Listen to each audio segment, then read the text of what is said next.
இயேசு கூட்டத்தினரை அவ்விடத்திலிருந்து அனுப்பி கொண்டிருந்தார். அப்பொழுது சீடரையும் உடனே படகேறி தமக்கு முன் அக்கறைக்கு செல்லுமாறு அவர் கட்டாயப்படுத்தினார். மக்களை அனுப்பிவிட்டு அவர் தனியே இறைவனிடம் வேண்டுவதற்காக ஒரு மலையின் மேல் ஏறினார். பொழுது சாய்ந்த பிறகும் அங்கே அவர் தனியே இருந்தார். அதற்குள் படகு கரையிலிருந்து நெடுந்தொலை சென்று விட்டது. மேலும் எதிர்காற்று அடித்துக் கொண்டிருந்ததால் அலைகளால் படகு அலைக்கடிக்கப்பட்டது. இரவின் 4ஆம் காவல் வேளையில் இயேசு அவர்களை நோக்கி கடல் மீது நடந்து வந்தார்.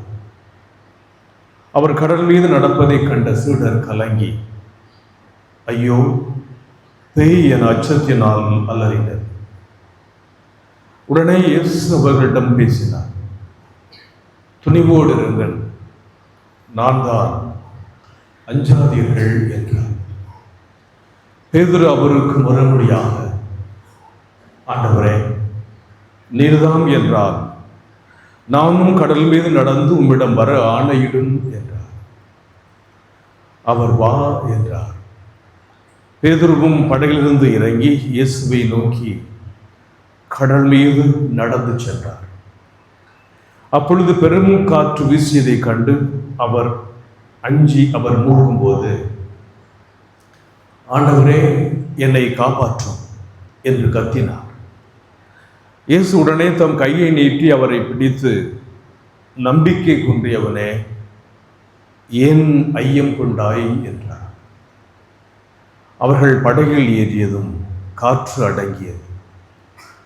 படகில் இருந்தோர் இயேசுவை பணிந்து, உண்மையாகவே நீர் இறைமகன் என்றனர்.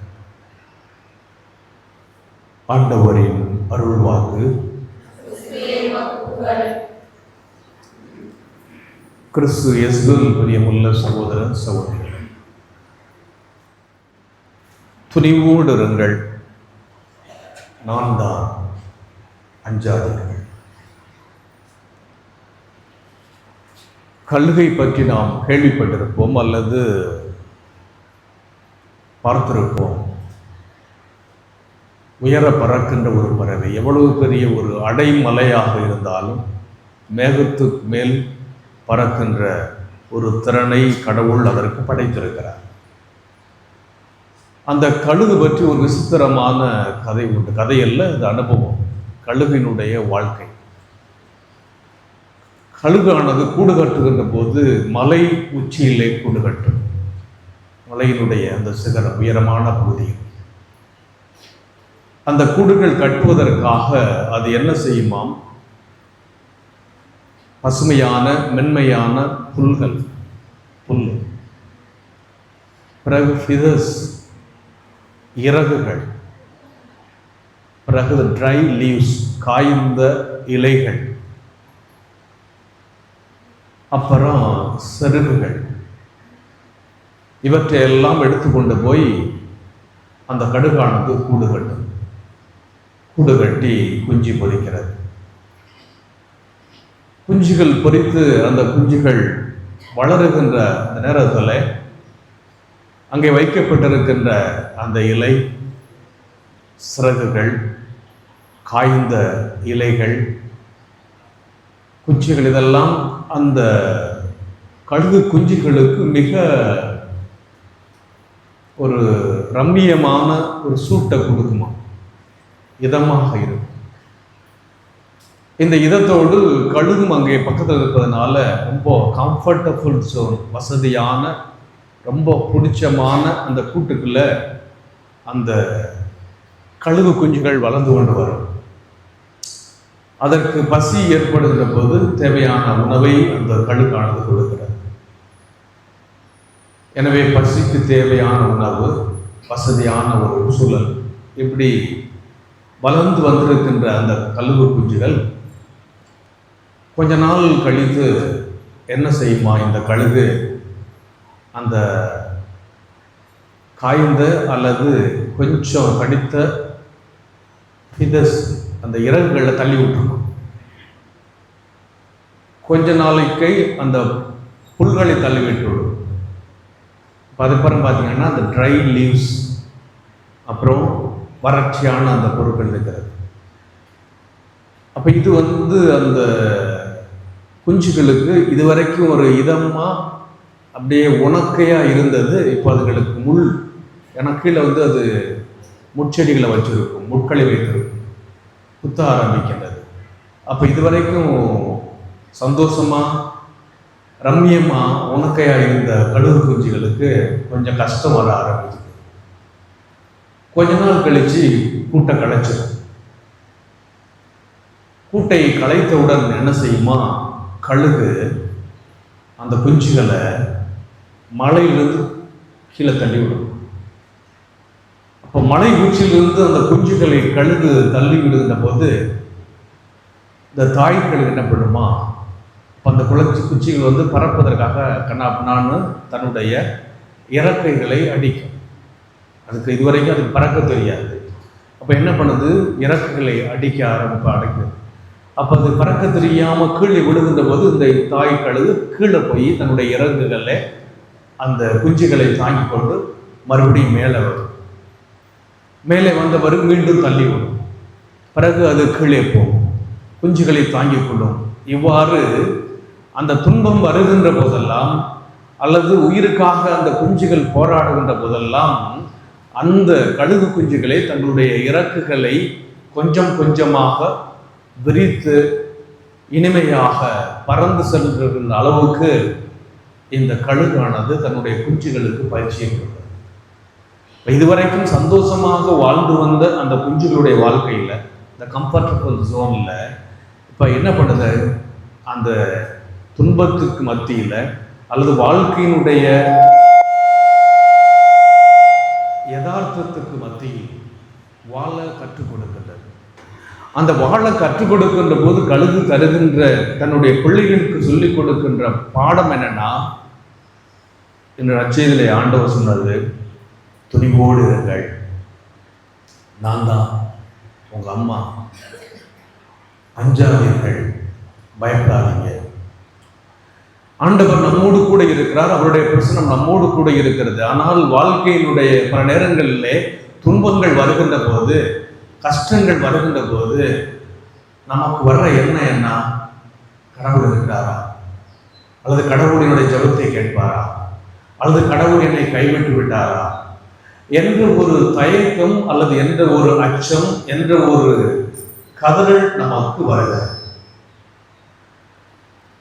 அந்த மாதிரி தான் இன்னைக்கு இன்றைய முதல் வாசகத்தில் இறைவாக்குனர் எலியா பெரிய இறைவாக்குனராக கருதப்பட்டவர்.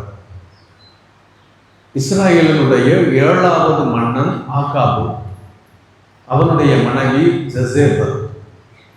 அவ என்ன பண்ணுகிறார், அந்நிய தெய்வத்தை வழிபட்ட 400க்கு மேலான 450 போலி இறைவாக்குனர்கள் அவர்களுடைய கடவுளுக்கு பலி செலுத்துகிறார். ஆனா அது பொய். அப்போ என்ன பண்றாரு எலியா, உங்க கடவுளை கூப்பிடுங்கன்னு சொல்லிட்டு பலிபீடத்தை வச்சு காலிலிருந்து அவங்க கத்துறாங்க, டான்ஸ் ஆடுறாங்க, ஆடி பாடுறாங்க. இல்லை உங்க கடவுள் தூங்குறாங்க, இன்னும் சத்தமாக கூப்பிடுங்க. 12 மணி ஆச்சு, 1 மணி ஆச்சு, இன்னும் கடவுள் உறங்கிட்டு கண்ணால கூப்பிடுங்க. 4 மணி ஆகிவிட்டது. அங்கே பலிபீடத்தில் வைக்கப்பட்ட கால்களுக்குன்னா எரிபல்களுக்குன்னா கடவுள் அந்த பலிகளை தொடலை.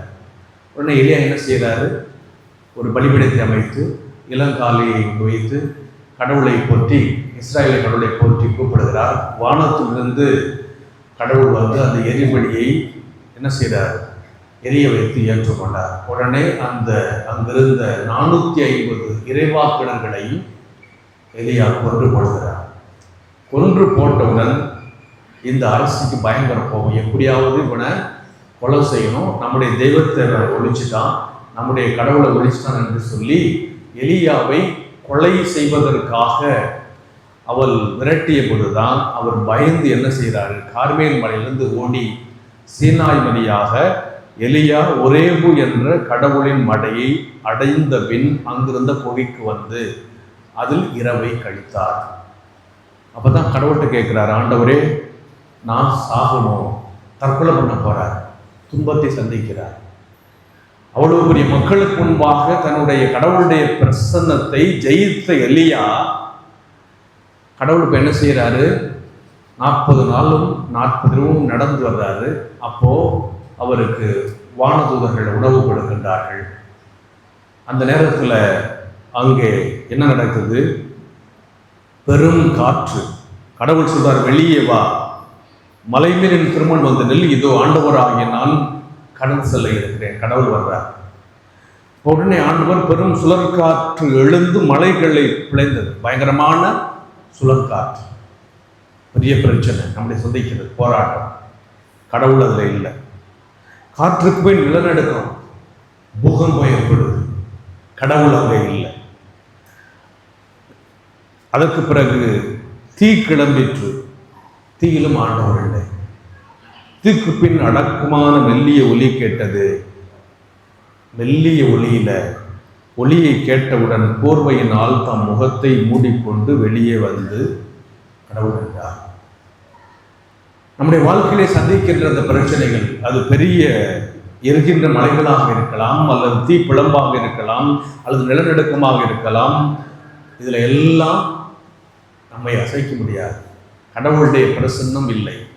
இத்தகைய பிரச்சனைகளுக்கு நடுவில் அமைதியாக மெல்லிய காற்றில் கடவுள் காட்சியதை போல கடவுளுடைய அந்த பிரசன்னத்தை நாம் உணர்கின்ற போது, அல்லது மெல்லியா அமைதியா கடவுள் அங்கே இருக்கிறார். அதனால தான் 5 அப்பத்தை கொண்டு 5000 பேருக்கு உணவு கொடுத்தோன்னே இந்த மக்கள் என்ன பண்ணாங்க? இவரை பேசாமல் தலைவராக்கிறலாம், அரசராக்கிறான்னு சொல்லிட்டு மக்கள் என்ன செய்கிறாங்க? இயேசுவை பிடிக்க போகிறாங்க.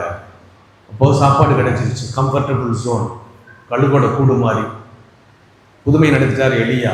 சந்தோஷமான வாழ்க்கை. ஆனால் இப்போ ஆண்டவர் என்ன செய்கிறாரு? இந்த மக்கள் என்னை கடவுளாக்க போகிறாங்க, அரசனாக்க போகின்றார்கள் என்று நினைத்தவுடன் இயேசு அக்கூட்டத்தினரை அவ்விடத்திலிருந்து அனுப்பி கொண்டிருந்தார். வெளியே அனுப்புகிறார். அனுப்பிட்டு சீடரையும் உடனே படகேறி தமக்கு முன் அக்கறைக்கு செல்லுமாறு அவர் கட்டாயப்படுத்தி, நீங்களாம் அக்கறைக்கு போகுங்கிறார். அவர் அக்கறைக்கு போகணும் அப்படின்னா ஏறக்குறைய இங்கேருந்து நம்ம நீடாமங்கல தூரம் இப்படி சுற்றி வரணும். இது ஆண்டவர் இயேசு புதுமை செய்தது. இங்கேருந்து கொரடாச்சை தூரத்தில் அந்த அக்கறை இருக்கிறது. இதுதான் திபேரியா கடல். இப்போ ஆண்டவர் இப்படி சுற்றி நடந்து வர்றாரு. மலையில் போய் உட்கார்ந்து ஜெபிக்கிறாரு. மக்கள்லாம் போச்சுட்டார். இவங்க என்ன பண்ணுறாங்க? ஷார்ட்கட்டாக 3 கிலோமீட்டர் தூரத்தில் கடலில் அக்கறைக்கு போக சொல்லுகிறார், தனியே என்னிடம் வேண்டுவதற்காக. இப்போ இங்கே என்ன நடக்குது? இயேசு புதுமையை பார்த்த மக்கள் 5000 பேருக்கு சாப்பாடு கொடுத்திருக்கிறார். அந்த மகிழ்ச்சியான சந்தோஷம். இந்த நேரத்தில் பொழுது சாய்ந்த பிறகும் அவர் அங்கேயே தனியே இருந்தார். சாயங்காலமும் ஆன பிறகும் போகவில்லை. அதற்குள் படகு போயிடுச்சு. இப்போ என்ன நடக்குது? அங்க எதிர்காற்று அடித்து கொண்டிருந்ததால் அடைகளால் படகு அலைக்கழிக்கப்பட்டது. இந்த கடலானது கடல் பகுதிக்கு 700 அடிக்கு கீழே ஆழத்தில் இருக்குது. அதனால அந்த திபேரிய கடல்ல எப்போ புயல் வரும், எப்போ பெருங்காற்று வீசும் என்று அவர்களுக்கு தெரியாது. ஆனால் அதில் அவர்கள் பேர் போனவர்கள். இன்னொன்று என்னன்னா, கடல் என்பது யூதர்களை பொறுத்தவரை ஒரு பேய் இருக்கின்ற அந்த தண்ணி என்பது ஒரு ஆபத்து, தீய சக்திகளுடைய ஒரு குடிலாக இருப்பது, இருப்பிடமாக இருப்பது கடல். அதனால தான் அவர்கள் தண்ணியை பேயா பார்த்தாங்க. இப்போ என்ன பண்ணுறாரு ஆண்டவர்? 5000 பேருக்கு சாப்பாடு கொடுத்துட்டு போங்கடாங்கிறார். இவரும் கூட போகல, தனியாக போகிறாங்க, இருட்டுக்குள்ளே போகிறாங்க. இவர் ஜாலியாக தனியாக மலையில் உட்கார்ந்து ஜெபிச்சுட்டு. இப்போ அந்த அலைகளால் அலைக்கழிக்கப்பட்டவுடன் 4ஆம் வேளையில், ஏறக்குறைய விடிய காலம் 4 மணி அந்த சமயத்தில் நடந்து வருகிறார். இப்போ ஏற்கனவே அவங்களுக்கு பயமாக இருக்குது, காற்று வேறு அடிக்குது. என்ன பண்ணுறாங்க? ஐயோ பேய் என்று அச்சத்தினார். ஏன்னா கடலில் பேய் இருக்குங்கிறது யூதர்களுடைய நம்பிக்கை. அப்போ என்ன சொல்றாரு? நான் தான், துணிவோடு இருங்கள், அஞ்சாதீர்கள். ஆண்டவர் இயேசு இங்கே சீடர்களை அனுப்பியது அல்லது அவர்களை கைவிடுவதற்காக அல்ல, அவர்களை அப்படியே விட்டுடணும் அப்படிங்கிறது இல்லை. இவர்கள் இன்னும் அதிகமாக ஆண்டவர் இயேசு கிறிஸ்துவின் மீது இவர்களுக்கு நம்பிக்கை வரணும். இவ்வளவு பெரிய புதுமையை பார்த்திருக்கின்றார்கள். 5 அப்பத்தை கொண்டு 5000 பேருக்கு, அதுவும் ஆண்கள் மட்டும்தான், பெண்களை பற்றி கணக்கிடல, குழந்தைகளை பற்றி கணக்கிடவில்லை. எனவே 5000 பேருக்கு உணவு கொடுத்த அந்த ஆண்டவர் மீது இவர்களுக்கு நம்பிக்கை இருக்குதா இல்லையா? எனவே இவர்களுக்கு வாழ்க்கையை கற்றுக் கொடுக்க வேண்டும், நம்பிக்கையை கற்றுக் கொடுக்க வேண்டும். அப்ப என்ன போச்சு? ராயப்பர் அவர் தான் எப்பவுமே முந்திரி கொட்டையாச்சா? அப்படியா ஆண்டவர் நீங்களா? இதோ நானும் வர்றேனே அப்படின்னு சொல்றாரு. அப்படியா ராயப்பா வாப்பா அப்படிங்கிறார். ராயப்பர் வந்தார். என்ன பண்ணிட்டாரு? ஆண்டவர் மேல உள்ள ஒரு தைரியத்துல வந்துட்டார். அங்க வந்த உடனே இந்த பெரும் இறைச்சல், அந்த காத்து, அந்த சத்தம், அப்படியே கீழே குனிஞ்சு பார்க்கிறாரு. பார்த்த உடனே அப்படியே பயம். ஆண்டவரே என்னை காப்பாற்று. அப்பதான் என்ன சொல்றாரு ஆண்டவர்? கையை நீட்டுகிறார். வாழ்க்கையினுடைய பிரச்சனைகள், துன்பங்கள் வருகின்ற பொழுது நாம் கடவுள் நோக்கி கடவுளே என்னை காப்பாற்றுன்னு கத்துறோம் பார்த்தீங்களா? இந்த கத்துற நேரத்துல கடவுள் நம்மளை கைப்பிடிச்சு தூக்குவதற்கு வர்றார். அப்பதான் விட்டாரு ஒரு அறை. என்ன அறை விட்டாரு? கையை நீட்டி, நம்பிக்கை கூடியவளே ஏன் சந்தேகப்பட்ட? ஏன் உனக்கு நம்பிக்கை இல்லை? ஆக இந்த அற்புதம் வழியாக கொஞ்ச நேரத்துக்கு முன்னாடி 5 அப்பத்தை வச்சு 5000 பேருக்கு கொடுத்தேன், அதுக்குள்ள உங்களுக்கு நம்பிக்கை போச்சாடா? அவங்களெல்லாம் எப்படிடா நான் காப்பாற்றுறது அப்படிங்கிறத ஏன் தயங்கினாய் என்று கேட்கின்றார். ஆக ஆண்டவர் சிசுவர்களை அனுப்பியது, தனியாக அனுப்பியது அவர்கள் அம்மோடு விட்டுறது கிடையாது. ஆண்டவர் நம்மோடு கூட இருக்கிறார். நம்முடைய வாழ்க்கையில பிரச்சனை வருகிற போது, துன்பம் வருகிற போது, கஷ்டம் வருகிற போது ஆண்டவரை நோக்கி நாம் அமைதியாக எளியாவை போல அவரை நோக்கி நாம் ஓடுகிற போது கடவுள் கைப்பிடிச்சு கொண்டுவார். ஒரு பங்கு, அந்த பங்குல ஒரு இளைஞன் பூச முடிஞ்சுன்னா எல்லாரும் போயிடுவாங்களாம். ஆனா இந்த இளைஞன் மட்டும் அமைதியா ஆலயத்தை ஜெபிப்பான். வெளியில இவனை போன்ற இளைஞர்கள் உட்காந்து பேசிட்டு இருப்பாங்க, சத்தம் போடுவாங்க, சலசலப்பா இருக்கும். ஆனா இந்த இளைஞன் மட்டும் அமைதியாக கோயில ஜெபிச்சுட்டே இருந்துக்கிறான். பல நாள் இந்த பங்கு சேமந்த இளைஞனை பார்த்துட்டே இருந்திருக்கிறார். அப்போ ஒரு நாள் கூப்பிட்டு, எப்படிப்பா உன்னை போன்ற இளைஞரெல்லாம் வெளியில பேசிட்டு இருக்கிறாங்க, நீ மட்டும் எப்படி பக்தியாக ஒரு வாரம் போறாமல் ஜெபிக்கின்றார் என்று அவர் கேட்டார். அப்போ அந்த இளைஞன் சொன்னாங்க, ஃபாதர் நான் ஒரு ஏழ்மையான குடும்பத்தில் பிறந்தவன், கஷ்டப்பட்டு படைச்சேன், பல இடங்களுக்கு வேலை தேடினேன், சரியா வேலை கிடைக்கல. அப்போ அந்த மாதிரி வேலை தேடி போறப்பெல்லாம் இந்த கோயிலுக்கு முன்னாடி தான் நான் போவேன். இருந்தாலும் எனக்கு கடவுள் மேலே கொஞ்சம் போகும். அப்புறம் வேலை சரியா கிடைக்காம போனதுனால என்ன ஆயிடுச்சுன்னா, வீட்டில் உள்ளவங்களும் என்னை திட்ட ஆரம்பிச்சிட்டாங்க, எல்லாரும் என்னை குறை சொல்ல ஆரம்பிச்சிட்டாங்க. இப்படி என் வாழ்க்கையில பெரிய குழப்பமா இருந்துச்சு, ஒரே கஷ்டமா இருந்தது. அப்போ ஒவ்வொரு நாளும் நான் வேலைக்கு போறப்போ, இன்டர்வியூக்கு போறப்போ, இந்த கோயிலை தாண்டி போறப்போ நம்ம இந்த கோயிலுக்குள்ள போய் ஜெபிக்கலையே, ஒரு வேளை போவோம் இந்த கோயிலில் போய் ஜெபிப்போம் அப்படின்னு சொல்லிட்டு ஒரு நாள் இந்த மாதிரி தான் அந்த கோயிலுக்குள்ள வந்தேன். ஃபாதர் இந்த கோயிலில் உட்காந்து அப்படியே அமைதியா ஜெபிச்சேன். ரொம்ப நேரம் அமைதியா உட்காந்துருந்தேன். அமைதியா உட்கார்ந்ததுக்கு பிறகு சரி போ உனக்கு வேலை கிடைக்கும் அப்படின்னு ஏதோ ஒரு குரல் சொன்னதை போன்ற ஒரு என்னுடைய உள்ளத்துல ஒரு குரல் கேட்டது ஃபாதர்.